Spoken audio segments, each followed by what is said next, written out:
देवों के देव महादेव बहुत ही भोले माने जाते हैं, इसलिए उनका एक नाम भोलेनाथ भी है।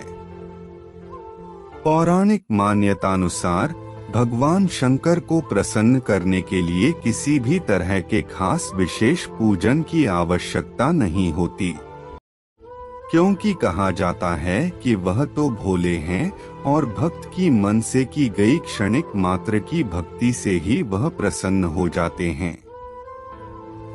अगर आप भी शिव की भक्ति और कृपा पाने के लिए सावन के सोमवार का व्रत करते हैं तो इस कथा से भोलेनाथ को प्रसन्न कर सकते हैं। एक बार किसी एक नगर में एक साहूकार था। उसके घर में धन की कोई कमी नहीं थी, लेकिन कोई संतान न होने के कारण वह बहुत दुखी था। संतान प्राप्ति के लिए वह हर सोमवार को व्रत रखता था और पूरी श्रद्धा के साथ शिव मंदिर जाकर भगवान शिव और माता पार्वती की पूजा करता था।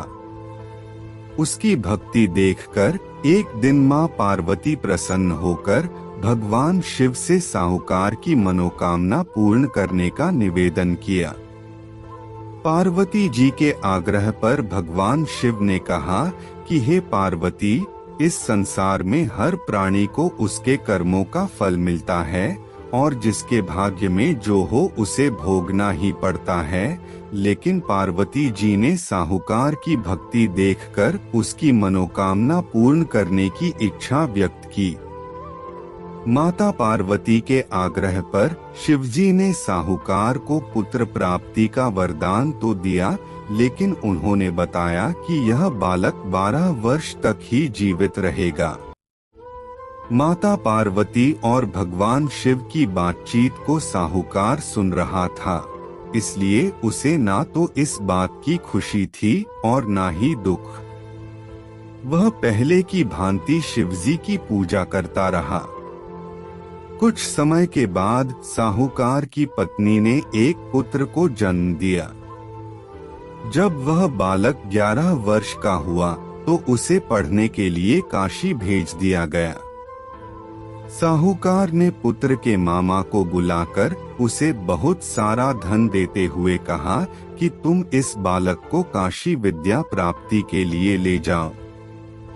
तुम लोग रास्ते में यज्ञ कराते जाना और ब्राह्मणों को भोजन दक्षिणा देते हुए जाना। दोनों मामा भांजे इसी तरह यज्ञ कराते और ब्राह्मणों को दान दक्षिणा देते काशी नगरी निकल पड़े। इस दौरान रात में एक नगर पड़ा जहां नगर के राजा की कन्या का विवाह था, लेकिन जिस राजकुमार से उसका विवाह होने वाला था वह एक आंख से काना था। राजकुमार के पिता ने अपने पुत्र के काना होने की बात को छुपाने के लिए सोचा क्यों न उसने साहूकार के पुत्र को दूल्हा बनाकर राजकुमारी से विवाह करा दूं। विवाह के बाद इसको धन देकर विदा कर दूंगा और राजकुमारी को अपने नगर ले जाऊंगा। लड़के को दूल्हे के वस्त्र पहनाकर राजकुमारी से विवाह करा दिया गया। साहूकार का पुत्र ईमानदार था। उसे यह बात सही नहीं लगी, इसलिए उसने अवसर पाकर राजकुमारी के दुपट्टे पर लिखा कि तुम्हारा विवाह तो मेरे साथ हुआ है, लेकिन जिस राजकुमार के संग तुम्हें भेजा जाएगा वह एक आंख से काना है। मैं तो काशी पढ़ने जा रहा हूँ। जब राजकुमारी ने चुन्नी पर लिखी बातें पढ़ी तो उसने अपने माता पिता को यह बात बताई। राजा ने अपनी पुत्री को विदा नहीं किया, फिर बारात वापस चली गई। दूसरी ओर साहूकार का लड़का और उसका मामा काशी पहुँचे और वहां जाकर उन्होंने यज्ञ किया। जिस दिन लड़का 12 साल का हुआ उस दिन भी यज्ञ का आयोजन था। लड़के ने अपने मामा से कहा कि मेरी तबीयत कुछ ठीक नहीं है। मामा ने कहा कि तुम अंदर जाकर आराम कर लो। शिवजी के वरदानुसार कुछ ही देर में उस बालक के प्राण निकल गए। मृत भांजे को देख उसके मामा ने विलाप करना शुरू किया। संयोगवश उसी समय शिवजी और माता पार्वती उधर से जा रहे थे। पार्वती माता ने भोलेनाथ से कहा, स्वामी, मुझे इसके रोने के स्वर सहन नहीं हो रहा, आप इस व्यक्ति के कष्ट को अवश्य दूर करें। जब शिवजी मृत बालक के समीप गए तो वह बोले कि यह उसी साहूकार का पुत्र है जिसे मैंने 12 वर्ष की आयु का वरदान दिया था। अब इसकी आयु पूरी हो चुकी है। लेकिन मातृभाव से विभोर माता पार्वती ने कहा कि हे महादेव, आप इस बालक को और आयु देने की कृपा करें, अन्यथा इसके वियोग में इसके माता पिता भी तड़प कर मर जाएंगे। माता पार्वती के पुनः आग्रह पर भगवान शिव ने उस लड़के को जीवित होने का वरदान दिया।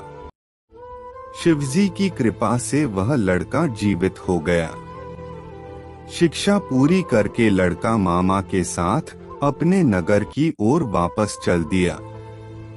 दोनों चलते हुए उसी नगर में पहुँचे जहां उसका विवाह हुआ था। उस नगर में भी उन्होंने यज्ञ का आयोजन किया। उस लड़के के ससुर ने उसे पहचान लिया और महल में ले जाकर उसकी खातिरदारी की और अपनी पुत्री को विदा किया। इधर साहूकार और उसकी पत्नी भूखे प्यासे रहकर बेटे की प्रतीक्षा कर रहे थे।